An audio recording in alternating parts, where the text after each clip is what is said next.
ఇంట్లో చిన్న చిన్న పనుల్లో సహాయం చేయకుండా తప్పించుకునే పిల్లలు జీవితంలో పెద్ద పెద్ద బాధ్యతలు వచ్చినప్పుడు ఎక్కువగా కష్టపడతారు. ఎందుకమ్మా?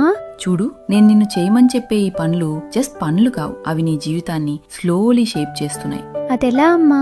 మొదటిది రెస్పాన్సిబిలిటీ. ఎవరూ చెప్పకుండానే నువ్వు నీ పనులు చేసుకుంటే నీ జీవితాన్ని నువ్వే హ్యాండిల్ చేయడం నేర్చుకుంటావు. రెండవది డిసిప్లిన్. జీవితంలో ప్రతిదీ సరదాగా ఉండదు కదా. నీకిష్టం లేకపోయినా అవసరమైన పని చేసినప్పుడు నువ్వు నీ ఇమోషన్స్ కంటే స్ట్రాంగ్ అవుతావు. మూడవది లవ్ అండ్ కేర్. నువ్వు ఇంట్లో సహాయం చేస్తున్నప్పుడు నువ్వు కేవలం పని చేయడం మాత్రమే కాదు, నువ్వు నీ ప్రేమను చూపిస్తున్నావు. జీవితం అంటే నీ గురించి మాత్రమే కాదని అర్థం చేసుకోవడానికి ఇది సహాయపడుతుంది. నాలుగవది ఫ్యూచర్ ప్రిపరేషన్. నువ్వు ఒంటరిగా ఉండాల్సిన రోజొకటొస్తుంది. అప్పుడు నీకోసం క్లీన్ చేయడానికి, కుక్ చేయడానికి, హెల్ప్ చేయడానికి ఎవరూ ఉండరు. నువ్వు ఇప్పుడు నేర్చుకునే ప్రతి చిన్న విషయం ఆ రోజున నీకు పెద్ద హెల్ప్ అవుతుంది. ఐదవది సెల్ఫ్ కాన్ఫిడెన్స్.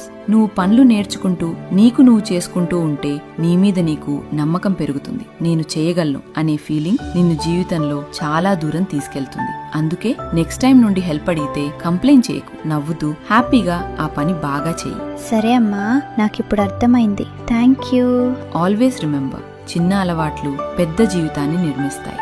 ఇంటి పనులు కొంచెం కష్టంగా కనిపించొచ్చు, కానీ అవే మీ భవిష్యత్తును బలంగా తయారు చేస్తాయి.